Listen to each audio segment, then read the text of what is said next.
Salve a tutti. Oggi parlerò delle afformazioni. Avete capito molto bene, io non ho sbagliato e voi avete sentito giusto. Afformazioni. Sappiamo bene cosa sono le affermazioni positive, visto che le utilizziamo ormai da anni. Ma cosa sono le afformazioni? Come sappiamo bene, le affermazioni sono parole o frasi che vengono ripetute come un mantra. Quelle che propongo io sul canale sono affermazioni potenzianti che possono essere utili in molti settori della vita. Io posso, mi amo, mi sento pronto, sono forte, mi sento bene e così via. Spesso si usano le affermazioni in maniera automatica e negativa, soprattutto quando abbiamo una scarsa autostima. Il chiacchiericcio mentale potrebbe essere puntato allo sconforto e quindi il dialogo mentale che viene creato è troppo spesso formato da affermazioni depotenzianti.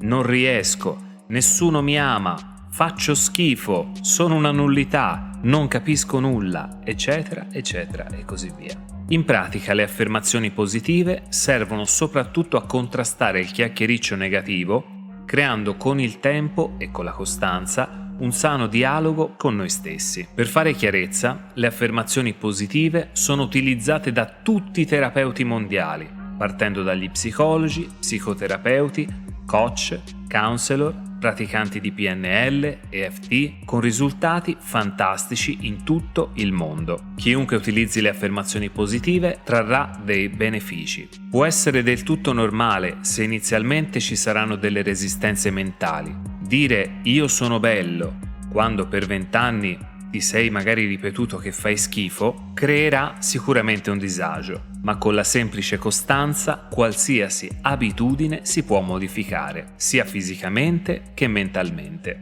Bene, con la legge d'attrazione funziona tutto alla stessa maniera. Visto che si attrae quello che viene rimuginato nel profondo della nostra mente, le affermazioni positive hanno avuto una buona utilità. Chi le utilizza con la giusta costanza e riuscirà a farsele girare nella testa, come un chiacchiericcio positivo, sarà sicuramente facilitato nel raggiungimento dei propri desideri. Anche in questo caso non sono solamente io a dichiarare questo fatto, ma da almeno un centinaio d'anni chiunque parli di legge d'attrazione include questa tecnica come metodo efficace per attrarre benefici nella propria vita. Quindi le affermazioni funzionano sia che siano utilizzate in campo medico per la crescita personale, sia per i fattori che riguardano la legge d'attrazione. C'è naturalmente un ristretto gruppo di persone che dichiara l'inefficacia di tali affermazioni e in questo caso dobbiamo essere onesti con noi stessi. Chi per anni ha vissuto per esempio nell'infelicità, i famosi 21 giorni che promuovo anch'io, potrebbero non essere sufficienti a contrastare l'abitudine negativa e potrebbe servire molto più tempo per creare una nuova sinapsi mentale. Altri dichiarano l'inefficacia di tali affermazioni dopo 2-3 giorni di utilizzo e per mancanza di voglia e costanza sarà più facile denigrare una tecnica che automigliorarsi. Tutto dipende da quante resistenze abbiamo e dall'ambiente che ci circonda. Vivere per esempio circondati dalla miseria più nera metterà un serio contrasto mentale anche alla ricchezza, visto che il messaggio che arriva alla mente ogni secondo sarà puntato alla povertà. Quindi una semplice affermazione positiva avrà bisogno di molto tempo per attecchire nella mente. Detto questo, ribadisco che le affermazioni funzionano perfettamente, sia in positivo che in negativo. Ad un certo punto della storia, se non sbaglio intorno agli anni 2000, un certo personaggio apre il rubinetto del bagno e scopre l'acqua calda, dichiarando di aver trovato un metodo rivoluzionario per attrarre a sé benefici immensi, con una tecnica chiamata afformazioni. Sia chiaro, non mi perdo su internet a cercare come si chiama il creatore di tale tecnica o l'etimologia del nome. Se vorrete potrete farlo voi. Fondamentalmente sappiate che questa persona è un genio. Infatti, per me chi riesce a vendere il ghiaccio ai pinguini è un dannato genio. Non sto dicendo che la tecnica delle afformazioni non funzioni, anzi funziona benissimo. Quello che dichiaro è che fondamentalmente ha dato un nome ad un processo mentale che già utilizziamo tutti noi da quando siamo nati. Quello che non mi è piaciuto della diffusione di tale tecnica, nata esclusivamente per vendere, visto che il termine afformazione è un marchio registrato, è che tende a smontare e denigrare la pratica delle affermazioni positive, vendendo come unica tecnica buona e funzionante la sua idea. Vi spiego il principio delle afformazioni. Vi è mai capitato di pensare ad una persona e non ricordarvi il nome? Lo avete sulla punta della lingua da tutto il giorno, ma questo nome non arriva alla vostra mente. Ad un certo punto della notte o qualsiasi giorno successivo, mentre fate qualsiasi attività, di punto in bianco vi arriva il nome che cercavate con tanta impazienza qualche giorno prima. Spesso il nome arriva e non serve più a nessuno. Dovete pensare alla nostra mente come un'immensa biblioteca e quando fate una domanda, il povero bibliotecario che lavora all'interno della nostra mente inizia la sua ricerca tra i volumi. Le domande che vi fate più spesso troveranno risposte veloci, visto che il bibliotecario sa già dove cercare.